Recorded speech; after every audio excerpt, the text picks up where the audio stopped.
শবে কদর পাওয়ার সহজ উপায় কি? শবে কদরের নামাজ ও দোয়া আছে কিনা? রমজানের শেষ দশকের কোনো আমল আছে কিনা, কি কি আমল করতে পারি? শবে কদরের রাত যেহেতু একেবারেই চূড়ান্তভাবে ফিক্সড কোনো রাত নয়, সেজন্য শবে কদর পাওয়ার উপায় হলো রমজানের শেষ দশকের প্রত্যেকটা রাতে ইবাদত করা।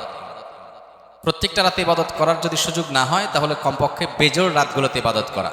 নবী সাল্লাল্লাহু আলাইহি ওয়াসাল্লাম বলেছেন, তাহাররাউ লাইলাতুল কদরি ফিল ভিত্রি মিনাল আশরিল আওয়াখিরি মিন রমাদান। রমজানের শেষ দশকের বেজোড় রাতগুলোতে তোমরা কদর তালাশ করবে।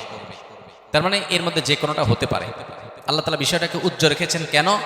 হাফেজ ইবনে হাজার আসকালানী রাহমাতুল্লাহ আলাইহি বিশ্ববিখ্যাত হাদিস ব্যাখ্যাতা, হাদিস বেত্তা, তিনি সহিহ বুখারীর বিখ্যাত ব্যাখ্যা গ্রন্থ ফাথুল বারীতে লিখেছেন যে আল্লাহ রাব্বুল আলামিন লাইলাতুল কদর নির্দিষ্ট একটা রাতকে ফিক্সড করে না দিয়ে, এই যে শেষ দশক আবার বেজোড় রাতগুলোর মধ্যে সম্ভাবনা বেশি, এটা করেছেন যাতে করে আমরা বেশ কয়েকটা রাত ধরে ইবাদত করতে পারি।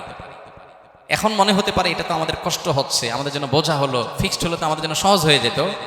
মরার পর যখন আমল নামা হাতে পাবো, তখন মনে হবে ইস, এই লাইলাতুল কদর আল্লাহ শেষ 10 রাতের মধ্যে রেখেছেন, পুরো রমজানে রাখতেন তাহলে 30 রাত ধরে ইবাদত করতে পারতাম।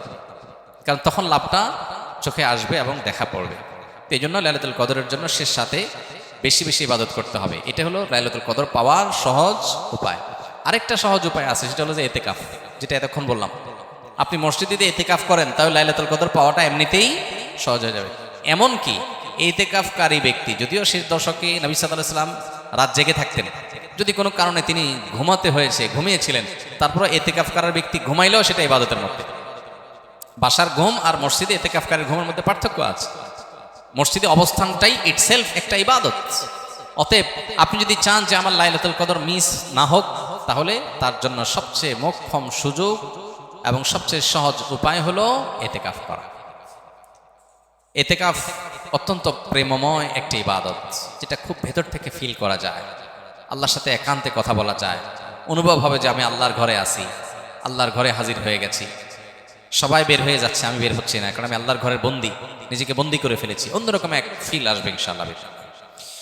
অনেকেই শবে কদর সম্পর্কে জানতে চায় কোন রাতে নামাজ আদায় করব, কি নিয়মে নামাজ পড়ব ও কি দোয়া করব।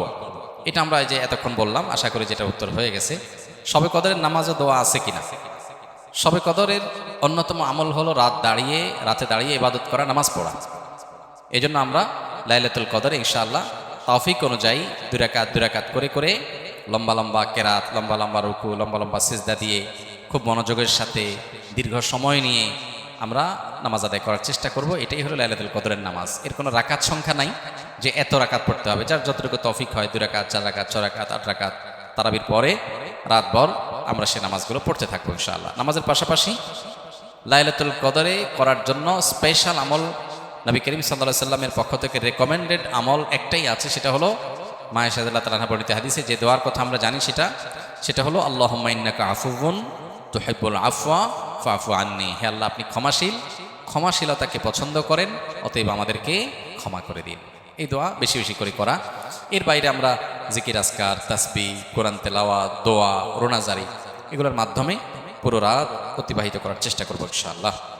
নামাজের ক্ষেত্রে বিশেষ কোনো নামাজ নাই যে লাইলাতুল কদরের এরকম এত রাকাত নামাজ, প্রথম রাকাতে অমুক সূরা এতবার, তমুক সূরা এতবার, এরকম কোনো বিশেষ নিয়ম নাই। বরং অন্য যে কোনো নামাজের মতো যে কোনো সূরা দিয়ে আমরা নামাজগুলো পড়তে পারি।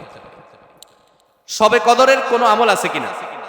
শবে কদরের আমল আছে ভাই। শবে কদরের সব ধরনের ইবাদতই করার চেষ্টা করতে হবে সাধ্য অনুযায়ী, যেগুলো করা সম্ভব হয়। বিশেষ করে কোরআন তেলাওয়াত করা, 2 রাকাত করে লম্বা কেরাত, লম্বা রুকু সিজদা দিয়ে যতটুকু পারেন নফল নামাজ পড়বেন। বিশেষ পদ্ধতির নামাজ, শবে কদরের নামাজ এত রাকাত, অমুক সূরা এতবার, প্রথম রাকাতে, দ্বিতীয় রাকাতে এতবার, এগুলো মনগড়া, এগুলোর কোনো ভিত্তি কোরআন হাদিসে নাই। তবে 2 রাকাত করে যত লম্বা রুকু দিয়ে সিজদা দিয়ে অনেক সময় নিয়ে 2 রাকাত নামাজ 5, 7, 10 মিনিট ধরে, যত বেশি সময় ধরে পারেন লম্বা কেরাত রুকুতে নামাজ পড়বেন। এক, তেলাওয়াত বেশি বেশি করবেন, যত সুন্দর করে সম্ভব তেলাওয়াত শুনবেন, শোনাশুনি করবেন, কোরআনকে সময় দিবেন, কোরআন স্টাডি করবেন এই রাতে। আর বিশেষ করে একটা দোয়া আমাদের আয়েশাকে রাদিয়াল্লাহু তাআলা আনহাকে নবী করিম সাল্লাল্লাহু আলাইহি ওয়াসাল্লাম শিক্ষা দিয়েছেন, আল্লাহুম্মা ইন্নাকা আফুউন তুহিব্বুল আফওয়া ফাফু আন্নি। আল্লাহ, আপনি ক্ষমাশীল, ক্ষমাকে ভালোবাসেন, আপনি আমাকে ক্ষমা করুন। আর আল্লাহর কাছে দোয়া, ইস্তেগফার, রোনাজারি, চোখের পানি ফেলা, গুনাহ মাফ চাওয়া, এগুলো করতে থাকবেন। দান সাদেকা করার সুযোগ থাকলে সেটাও করবেন। অর্থাৎ যে কোনো সাধারণ আমলই করবেন। হাদিসে বিশেষ করে এই দোয়াটার কথা বলা আছে, এটা আমরা লাইলাতুল কদরে পড়ব। শবে কদরের নামাজের নিয়ম কি, কত রাকাত পড়তে হবে একটু জানাবেন। শবে কদরের নামাজের নিয়ম কি? একটু আগে আমরা বলেছি যে শবে কদরের নামাজের আলাদা কোনো নিয়ম নাই। অন্য যে কোনো সময় যে আমরা নফল নামাজ পড়ি ঠিক একই পদ্ধতিতে আমরা শবে কদরে পড়বো, লাইলাতুল কদরেও পড়বো। আমরা বিশেষ করে অনেকে মনে করি লাইলাতুল কদরের প্রথম রাকাতে অমুক সূরা এতবার পড়তে হয়, সূরা ফাতিহার পর দ্বিতীয় রাকাতে তমুক সূরা ততবার পড়তে হয়। এগুলো সবগুলো মানুষের নিজেদের বানানো। কোরআন বা হাদিস এরকম কোনো ফরম্যাট শবে কদরের জন্য আলাদা ঠিক করে দেয় নাই। ওইটাকে আমরা আবশ্যক বানালে বরং সেটা বেদাত হতে হবে, বেদাত হতে পারে। আমরা দুই রাকাত করে যত লম্বা সময় পারি যে কোনো সূরা দিয়ে পারি আমরা বেশি বেশি করে নামাজ পড়বো শবে কদর ইনশাআল্লাহ তাআলা। রমজানের শেষ দশকের কোনো আমল আছে কিনা, কি কি আমল করতে পারি? রমজানের শেষ দশক হলো আমলের সবচেয়ে গুরুত্বপূর্ণ দশক। ভাইরা আমার, নবী করিম সাল্লাল্লাহু আলাইহি সাল্লাম সম্পর্কে আমাদের আয়েশা বলেছেন, কানা ইয়াজিতাহিদু ফীহি মা লা ইয়াজিতাহিদু ফী গায়রি। রমজানের শেষ 10 দিনে আসলে নবী সাল্লাল্লাহু আলাইহি সাল্লাম ইবাদতের জন্য এত চেষ্টা করতেন, এত মেহনত করতেন, এত সাধনা করতেন, তার জীবনে অন্য কোন সময় ইবাদতের জন্য এত সাধনা করতেন না, শেষ 10 দিন ইবাদতের জন্য যেরকম সাধনা করতেন। এবং আমাদের আয়েশা বর্ণিত হাদিসে আরো বলেছেন তিনি, নবী করিম সাল্লাল্লাহু আলাইহি সাল্লাম কানা ইদা দাখালাল আশার, রমজানের শেষ 10 দিন যখন শুরু হতো, আহিয়া লাইলা, সারা রাত আর ঘুমাতেন না, শেষ দশক কখনো ঘুমাতেন না। ওয়া আইকাদা আহলা, পরিবারের লোকদেরকে ঘুম থেকে ডেকে তুলতেন। ওয়া সাদ্দামে ইজারা, কোমর বেঁধে নিতেন। এবং ইবাদতের জন্য সবচেয়ে বেশি মেহনত মুজাহাদা তিনি করতেন। ভাইরা আমার, রমজানের শেষ দশক হলো ইবাদতের সবচেয়ে গুরুত্বপূর্ণ সময়। আমাদের বেশিরভাগ মানুষ ঈদের কেনাকাটায় আমরা ব্যস্ত হয়ে পড়ে, শহরের মানুষ গ্রামে যাওয়া ব্যস্ত হয়ে পড়ে, গ্রামের মানুষ শহরের মানুষকে ওয়েলকাম করার জন্য ব্যস্ত হয়ে পড়ে। আমাদের শেষ দশকের ইবাদত হয় না। শেষ দশক ইবাদত করার চেষ্টা করবো তো ইনশাআল্লাহ। শেষ দশকের প্রধান ইবাদত হলো এতেকাফ। শেষ দশকের প্রধান ইবাদত কি? এতেকাফ। এতেকাফ করার চেষ্টা করবেন। আমরা শেষের দিকে এসে এতেকাফের কথা বলি, তখন আপনারা এটার ফজিলত বুঝেন না। নবী করিম সাল্লাল্লাহু আলাইহি সাল্লাম রমজান রোজা তৃতীয় হিজরিতে ফরজ হয়েছে, তার ওয়াফাত পর্যন্ত কোনো বছর শেষ দশকের এতেকাফ ছাড়েন নাই, মসজিদে এতেকাফ করছেন। যুবকরা এতেকাফ করবেন তো ইনশাআল্লাহ। 3টা ইবাদতের স্বাদ নগদ পাওয়া যায়, আমি কোরআন হাদিসের আলোকে আমার অভিজ্ঞতার মিশেলে আমি জানাচ্ছি। এর মধ্যে একটা হলো লম্বা সময় নিয়ে যদি সিজদা দিতে পারেন, বিশেষ করে তাহাজ্জুদে, তো দেখবেন এটার স্বাদ আপনি অনুভব করবেন। আর দ্বিতীয়টা হলো এতেকাফ।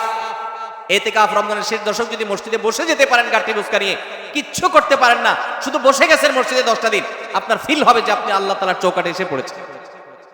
এতেকাফের মজা যারা একবার পায় তাদেরকে এটা থেকে দূরে সরা রাখা যায় না। আর 3 নম্বর হলো আরাফাতের ময়দানের দোয়া।